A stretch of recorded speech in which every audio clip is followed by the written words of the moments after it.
Okay, good afternoon, my dear students. So, in the introductory class, we have talked about how strange, how weird, how wonderful the quantum mechanics can be. In fact, we have also observed the animation of Young's double slit experiment, famous Young's double slit experiment, or I should say the infamous Young's double slit experiment, and we have observed how strange an electron can be. We have observed that though electron seems to be a particle, sometimes it behaves like a wave. It produces interference pattern just like a normal wave. But but we know that to produce interference pattern, at least we require two waves. On the contrary, a single electron can produce interference pattern. How strange it is! Moreover, Moreover, when we try to observe what is actually happening, that means whether the electron is passing through the first slit or it is passing through the second slit,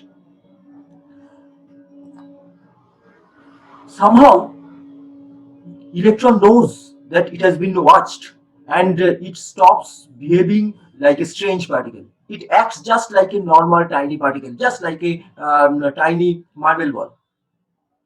And the interference pattern vanishes. That means that means the act of measurement actually collapses the whole process. When you try to measure and you want to observe what is happening, then that act of measurement collapses the whole process. It is so wonderful but so strange, so unreal to us because everything around us, everything we perceive is completely deterministic. If I know your latitude, longitude, or if I know exact that means your location, with the help of sophisticated instruments nowadays, I can determine your position with some accuracy. And you know, of course, that accuracy depends on the instrument itself, as we have talked about in lab. But the point is we can determine the position with some limited accuracy.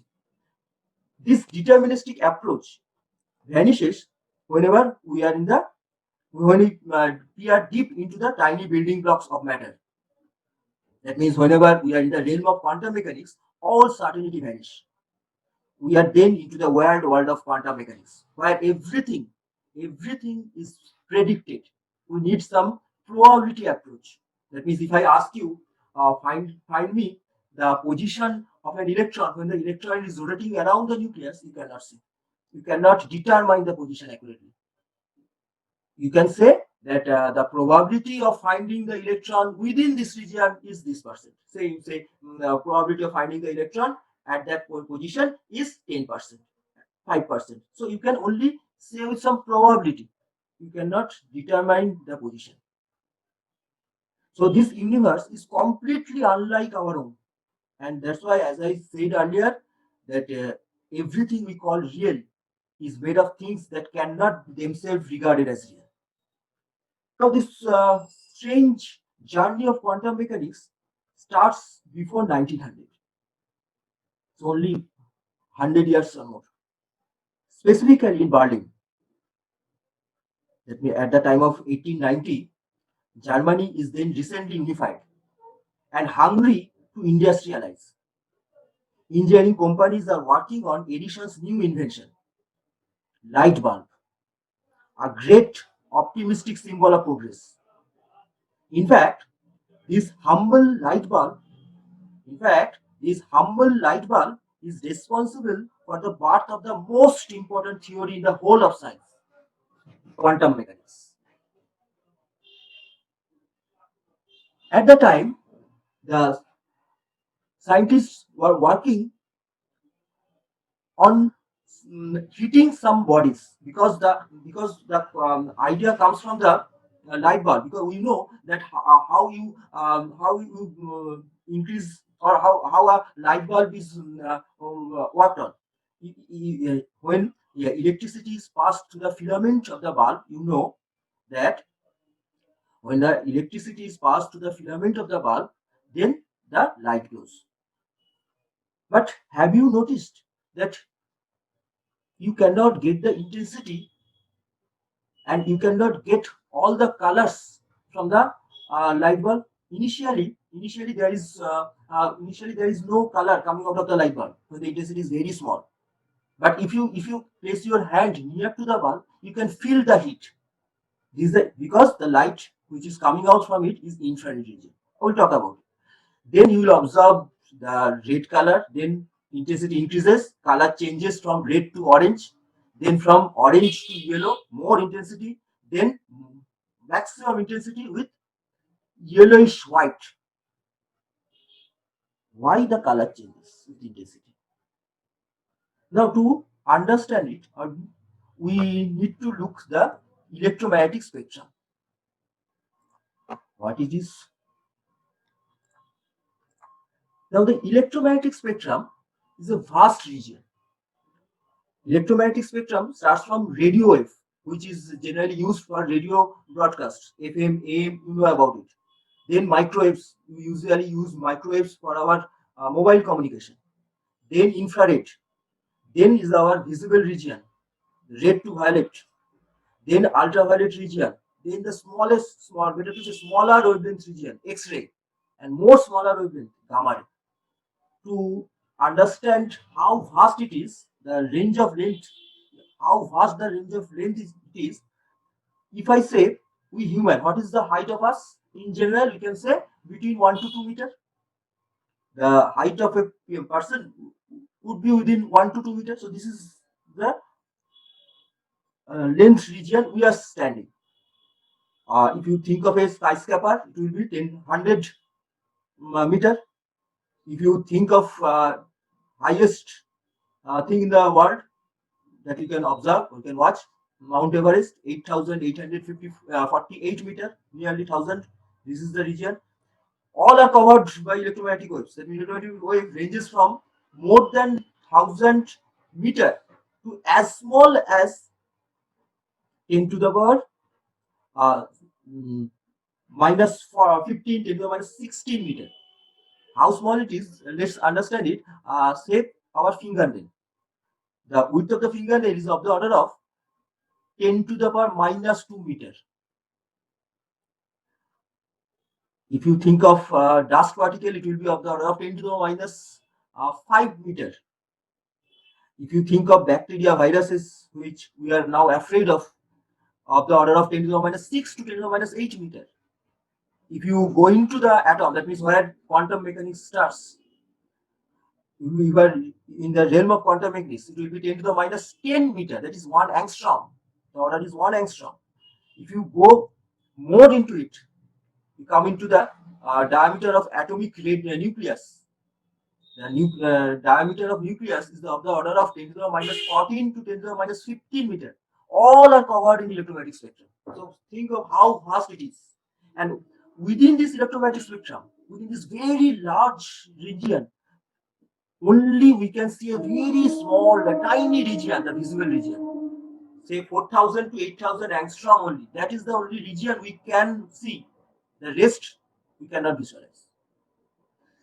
So each of these wavelength region, each of these wavelength regions is a particular application. We will discuss all of these applications in detail when we study electromagnetism in the say first semester, and from third semester onward, this will be your main subject in communication.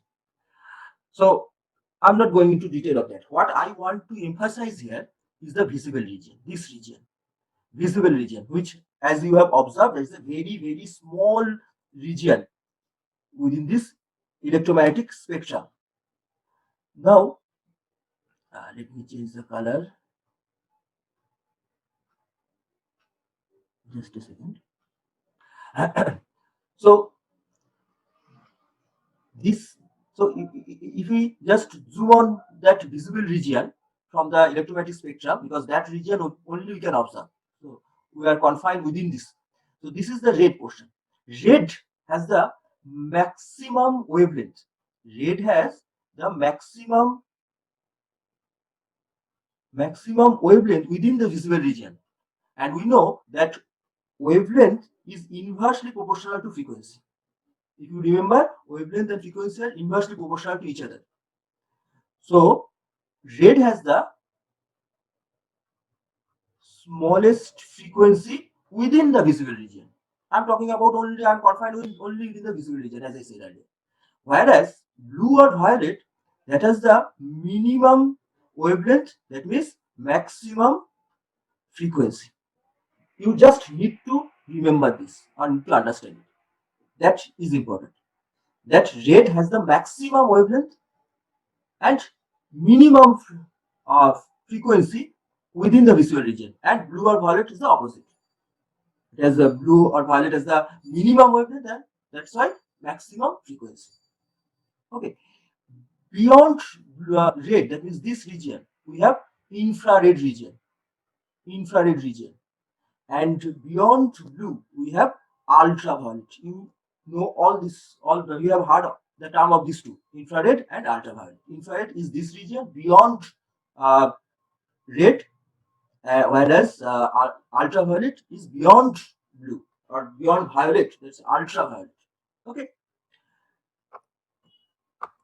I'm not going into this. Okay, the point is why I'm talking this thing, because as I was saying that whenever the electricity is passing through your light bulb, initially you cannot observe any light coming out of it, but if you place your hand near to it, you can feel the heat, because actually electromagnetic wave is coming out from it.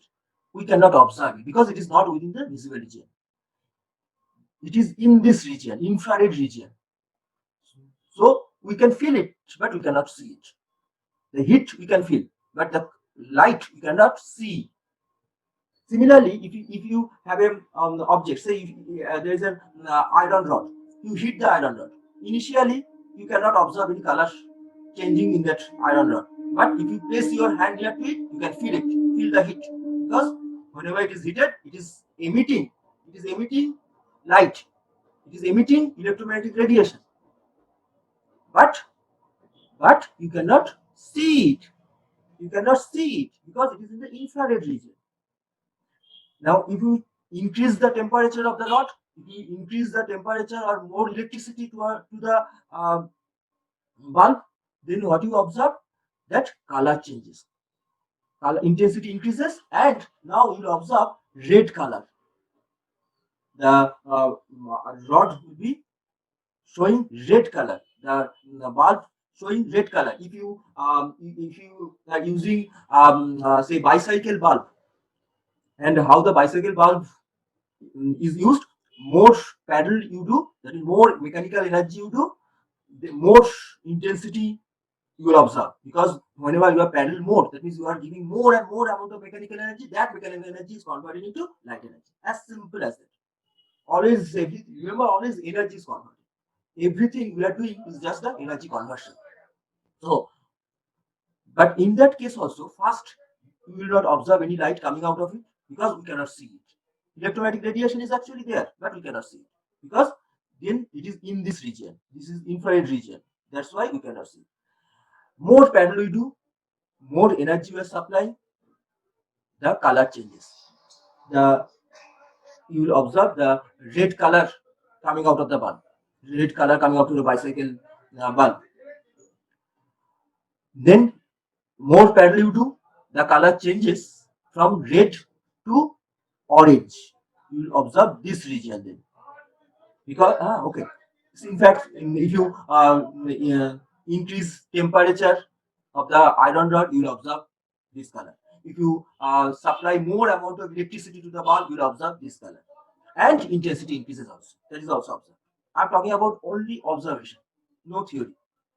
Then more electricity you supply to the bulb, more paddle you do, more heat you give to the iron rod, the color changes to yellow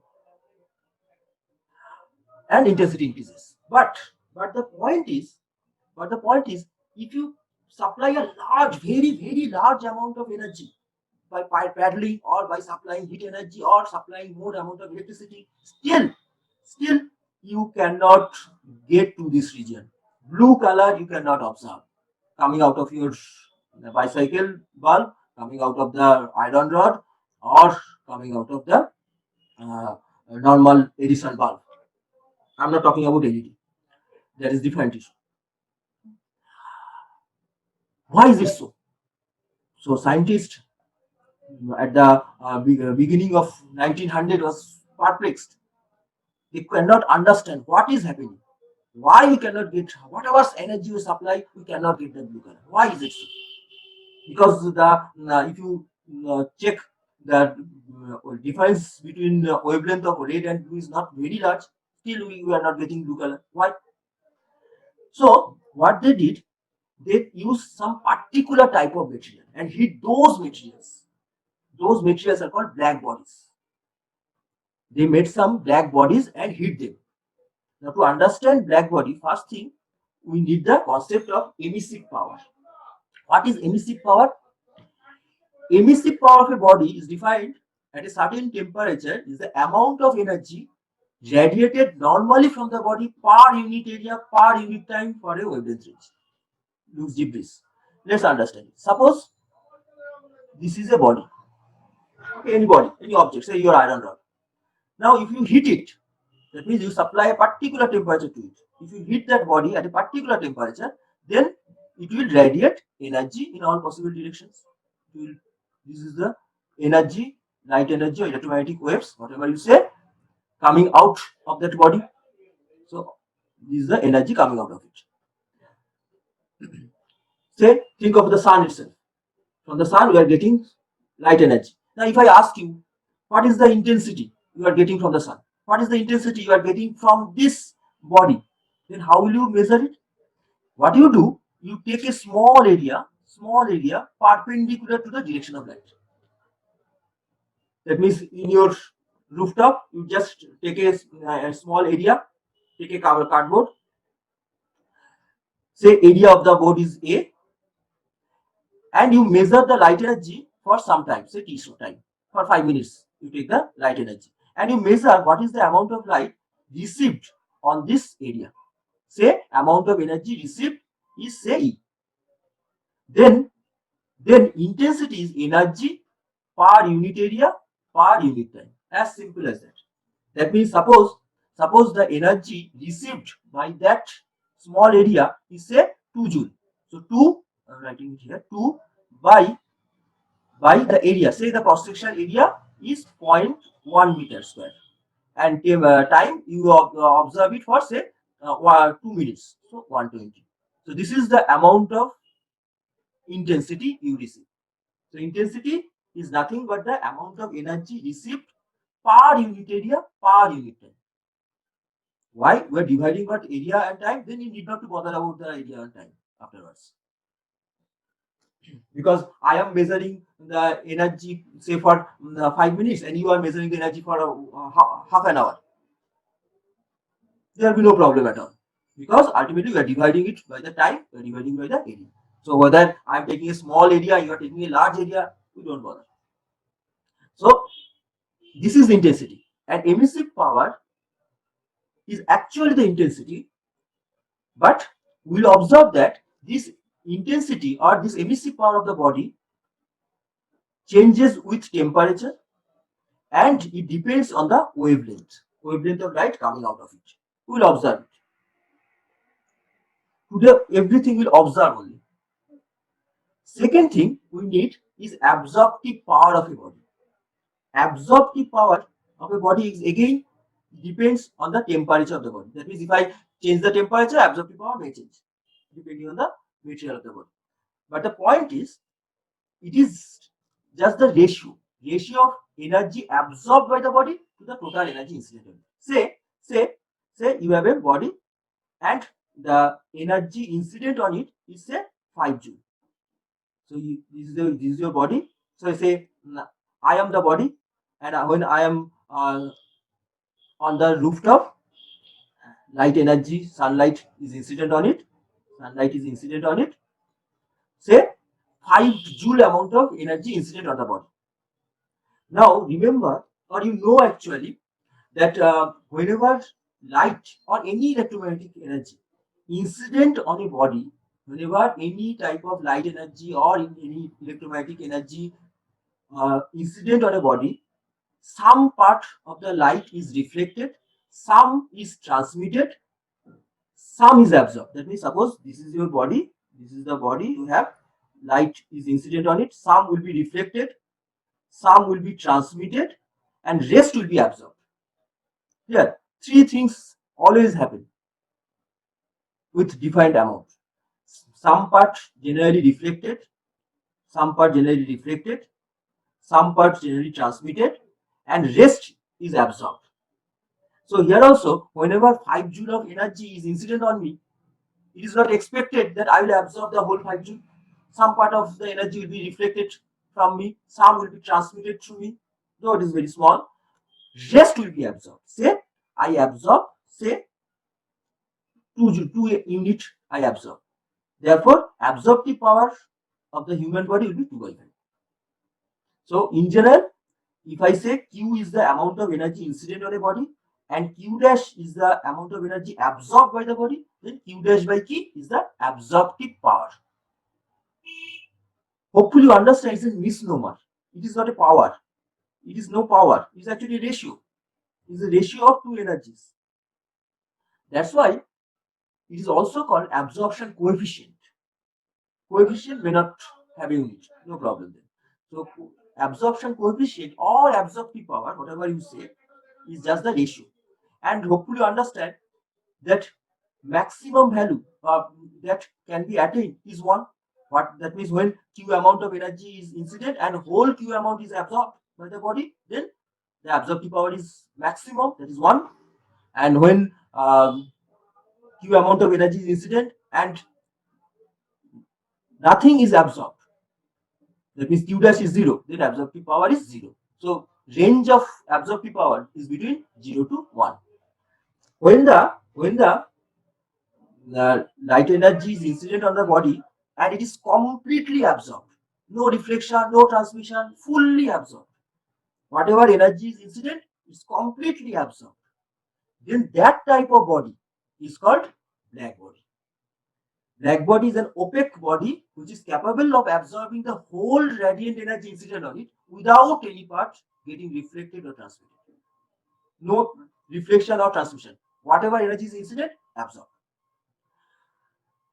And the problem is, in nature, we cannot get an ideal black body. So it's a concept. But close approximation, we have lamp black and platinum black. These materials have a high amount of absorption power or absorption coefficient, whatever you say. That means they have almost 90%. That means in terms of absorptive power, we can say above 0.9.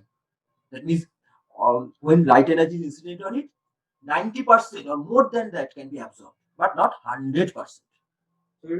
But still, it's a very large amount. But we can produce the practical black body, which is called Fairy's black body. The concept is very simple. What is used here? A double walled hollow sphere is taken. This is a double walled. You observe there are two walls and hollow sphere. This is a sphere, hollow sphere. It means inside there is no material. This is completely empty. There is nothing here. So it's a hollow two-walled sphere, and there is a small orifice, small hole in it. Though for your understanding, it is drawn in such a way that hole looks very large, but actually it is a very tiny thing. Small orifice. The space between these two walls, this region, the space between these two walls is evacuated so that there will not be any heat conduction or heat convection process. Third, a small sharp projection is placed just the opposite to this orifice. Why? Because if this projection is absent, then whenever light energy is incident directly, it will be reflected back like this. It will come along this direction, then it will be reflected back. To avoid that direct reflection, this sharp projection is placed so that if the light is incident directly also, due to this sharp projection, it will be deviated from its path like this. And last thing, the inner portion, this region, inner wall, this is the inner wall, and this is the outer wall of the sphere. This inner wall is painted with Lamb-Black. Why Lamb-Black? Because we know Lamb-Black has a high absorption coefficient. Now, what is done here? Whenever light energy, whenever any light is incident through this orifice, it will come along this direction, incident at the inner wall, but inner wall is painted with Lamb-Black, so it will absorb most of the light energy, but not full. So some part remains that will be reflected. It will go in along this direction. Incident at this point, it is also painted Lamb-Black, so it will absorb again most of it. Some portion remains that will be reflected, and the process continues. So hopefully you understand. At each incidence, some part of the light energy is absorbed. Actually, most part of the light energy is absorbed and rest is reflected. And the process continues until the whole light energy is absorbed. Now, if you are outside of of course, you are outside of this sphere. If you are here and you observe some light energy incident within this orifice, what you will observe? You will observe that light energy is not returning. You observe that whatever light energy is incident through this orifice never comes back. So for you, this acts as a perfect black body because there is the definition of black body that whatever light energy is incident is completely absorbed. No reflection, no transmission. So this acts as a practical black body. Is for since you are studying engineering, that's why I'm just showing you. Now the next thing is Kirchhoff law of radiation. Kirchhoff law says that the ratio of emissive power to absorptive power of a body is always constant at a certain temperature. That means suppose let me change to pen. Suppose there is a body 1 whose emissive power is E lambda 1, absorptive power is A lambda 1. There is another body with E lambda 2 and A lambda 2. Third body say E lambda 3, A lambda 3 and so on. Then this ratio is constant. Whatever body you choose, the ratio is constant. That is E lambda by A lambda is constant. Emissive power to absorptive power of a body at a certain temperature is constant. That is given by Kirchhoff law of radiation. Why we require it? Because now think that this is applicable for any body, so it is applicable to black body also. So I am writing E lambda by A lambda for any body equals to E lambda, capital E lambda by capital A lambda for black body. These two quantities, capital E lambda and capital A lambda, are emissive and absorptive power of a black body. Okay. Now, the thing is that for a black body, A lambda is very high. Tell me what should be the value of A lambda for a perfect black body? Anyone please? 1. 1. Very good. Because whatever energy is incident on it, it is completely absorbed. As simple as that. So A lambda is 1. I told you that scientists were working on some particular type of material bodies called black body. Why they choose black body out of all these type of bodies? For that I am saying all these things. Now the point is that E lambda by A lambda is constant. E lambda by A lambda is constant. That means say I am taking some numbers to understand. Say A lambda for a body is 0.2 and E lambda of the body is 2. So that I'm taking the numbers in such a way that constant will be easy to handle. It's not the actual case. Now, so if the absorptive power of a body is 0.2 and emissive power is 2, then the constant should be 10. Any doubt? Now, I'm taking another body with larger amount of absorptive coefficient, absorptive power, whatever you say. Higher value. That means now I am taking a body whose absorption coefficient is 0.5. But according to Kirchhoff law, constant should be constant. So if it is 10 initially, it should be 10 now for different other body also. So how will you get 10 here? Only one way. If you increase the emissive power from 2 to 5. So what you observe? If I increase the absorptive power emissive power should also be increased. If I increase the absorptive power from 2.2 to 0.5, then I should increase the emissive power also. Otherwise, we cannot get constant, because Kirchhoff law said that emissive power to absorptive power must be constant for all bodies at a certain temperature. If the temperature is same, then it should be constant. Therefore, the point is, if absorption coefficient is larger from before it was 0.2, now I'm increased to 0.5, so it is increased. So if the absorption coefficient is increased, emissive power should also be increased. There shouldn't be any doubt about it. So the point I want to make, that if the body is a good absorber, the body must be a good emitter also. Good absorber means which has a higher value of A lambda. Good radiator means which has a higher value of E lambda.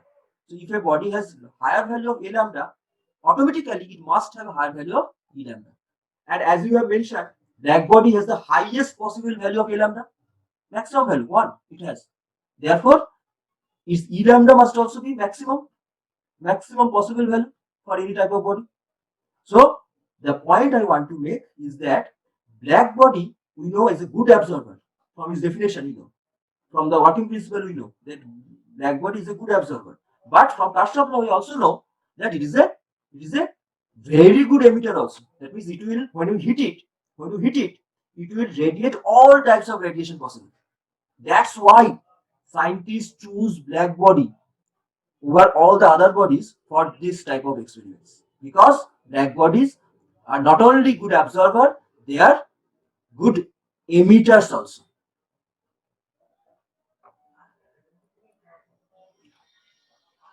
And they try to plot the intensity spectrum of black body. What is meant by intensity spectrum again? Intensity means the amount of light energy measured per unit area per unit time. So what they did, they measured the intensity of radiation for a black body kept at a temperature. Say you take a black body, hit the body at a particular temperature. Say you hit it at 1000 Kelvin. And you measure the intensity of light coming out of the black body at defined wavelength. Suppose at this wavelength you measure the intensity. At this wavelength you measure the intensity. At this wavelength you measure the intensity. At this wavelength you measure the intensity, and so and so. So you get a large number of points. For different wavelengths, you get the intensity of the light coming out of the black body at temperature T1. Now you just connect them. So what you get? A curve. That is called intensity spectrum of the black body. Today we are out of time, so I am finishing it here. We will start the next class from this point onward. I am stopping the recording.